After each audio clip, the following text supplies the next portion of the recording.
আপনি জীবনে সুখী হতে চান, সমৃদ্ধ হতে চান, সফল হতে চান, ধারাবাহিকভাবে রেগুলার আমরা কিছু নফল ইবাদত করব। বলেন আমরা সম্মানিত হতে চাই কি চাই না? হয় আল্লাহর হাবিব সাল্লাল্লাহু আলাইহি ওয়া আলিহি ওয়াসাল্লাম বলেন, যে ব্যক্তি জ্ঞানের পথে অগ্রসর হয় সে মূলত জান্নাতের পথেই অগ্রসর হয়।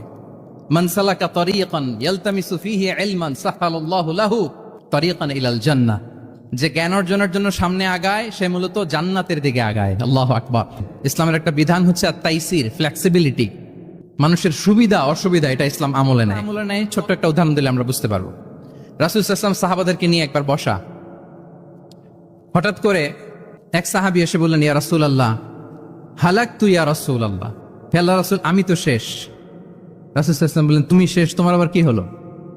তো সাহাবী বলেন, ওয়াকাআতু আলা ইমরাআতি ফি রমাদান, আমি রমজান মাসে দিনের বেলায় আমার স্ত্রীর সাথে ফিজিক্যাল ইন্টিমেসিতে চলে গেছে, ভুল করে ফেলছি। আমরা জানি যে রমাদানে আমরা কিছু কাজ করতে পারি না। সিয়ামের সংজ্ঞাই হচ্ছে আসওমু হুয়াল ইমসাক আনিল আকলি ওয়া শুরবি ওয়াল জিমাই মিন তুলুইল ফাজরি ইলা গুরুবিশ শামসি মা'আন নিয়া। মানে রোজা হচ্ছে এটা এমন ইবাদত, সূর্যোদয় থেকে সূর্যাস্ত পর্যন্ত না খেয়ে থাকা, কোনো কিছু পান না করা, এবং দিনের বেলায় বিবাহিতরা তাদের স্ত্রীদের সাথে ইন্টিমেসিতে যেতে পারবে না। এটা যদি কেউ মেনটেন করে এটা হচ্ছে সিয়াম। তো এই সাহাবী বলে, ইয়া রাসূলুল্লাহ আমি তো শেষ, আমি তো দিনের বেলা ভুল করে ফেলছি, আমি তো আমার স্ত্রীর সাথে মেলামেশা করে ফেলছি, এখন কি করব? তো এটার আবার একটা বড় পেনাল্টি আছে। আপনারা যারা জানেন যে ইচ্ছাকৃত রোজা ভাঙলে কাজাও করতে হয়, কাফারাও দিতে হয়। কাজা মানে একটা রোজার জন্য একটা রোজা, আর কাফারা মানে হচ্ছে আরো 60টা রোজা রাখতে হবে। কয়েকটা জিনিস আছে, বেসিক্যালি 3টা। তাকে বললো যে তোমার তো পেনাল্টি হয়েছে, তুমি তো বড় ভুল করে ফেলছো, তো তোমার কাছে কি এরকম কোনো দাস আছে যেটাকে তুমি আজাদ করে দিতে পারবা, মুক্ত করে দিতে পারবা, তাহলে পেনাল্টি আদায় হয়ে গেল। সে বলে, ইয়া রাসূলুল্লাহ না, আমার তো এত সক্ষমতা নাই, আমার কাছে তো কোনো দাস নাই।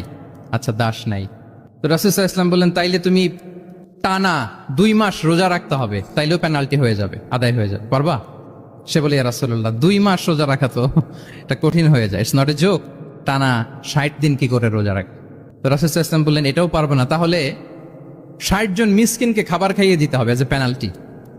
এটা বড় অন্যায় করে ফেলছো, 60 জন মিসকিনকে খাবার খাওয়াবে, এটা পারবা? সে বলে, ইয়া রাসূলুল্লাহ এটাও পারবো না। তাহলে কয়টা অপশন দিয়েছিলেন রাসূল সাল্লাল্লাহু আলাইহি ওয়াসাল্লাম? আওয়াজ করে বলেন তো কয়টা? একটাও উনি পারবে না। দাসও আজাদ করতে পারবে না, 2 মাস রোজাও রাখতে পারবে না, 60 জনকে খাওয়াতেও পারবে না।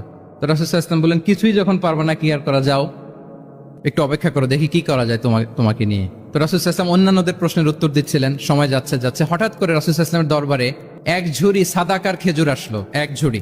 তো সাদাকার এক ঝুড়ি খেজুর দেখে রাসূল সাল্লাল্লাহু আলাইহি ওয়াসাল্লাম বললেন, ওই ব্যক্তিকে ডাকো যার কিছু নাই, কিছুই করতে পারবে না। ডেকে আনা হলো।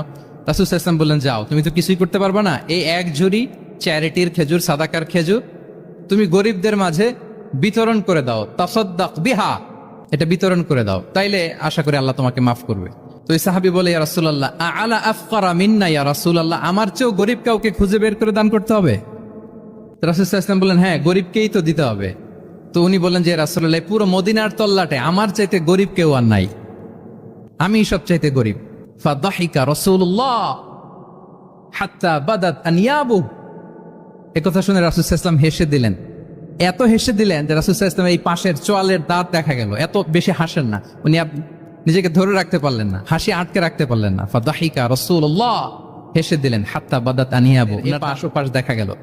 তো রাসূল সাল্লাল্লাহু আলাইহি ওয়াসাল্লাম বললেন, যাও, দাস মুক্তি করতে পারবে না, 2 মাস রোজাও রাখতে পারবে না, তারপরে 60 জনকে খাবারও খাওয়াতে পারবে না, এখন দিলাম চ্যারিটির এক ঝুড়ি খেজুর, এটা গরিবদের মধ্যে দান করে দাও। তুমি বলো যে তোমার চেয়ে গরিব আর কেউ নেই, তো কি করা, যাও তুমি তোমার ফ্যামিলি নিয়ে এটা খাও, তোমার ফ্যামিলির মেম্বার্স যারা আছে এদেরকে নিয়ে এটা কি করো, খাও। দেখেন আমাদের সুবিধা অসুবিধাকে ইসলাম কতটা বিবেচনায় নেয়।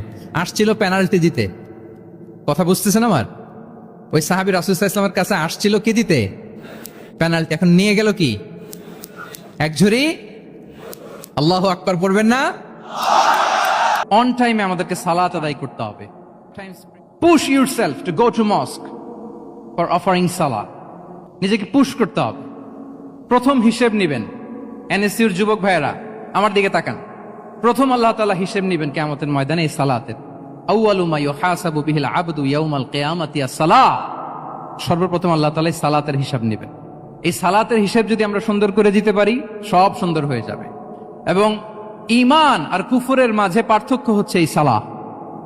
আওয়াজ করে বলুন, কুফরের মাঝে পার্থক্য কি? এটাতে কোনো ছাড় নাই, compulsory. Push yourself to offer Salah on time. এটাই আমাদের আইডেন্টিটি। মুসলিম আইডেন্টিটির প্রথম কথা হচ্ছে সালাত। যার সালাত নাই তার ঈমান নাই। আওয়াজ করে বলেন, যার সালাত নাই তার কি নাই?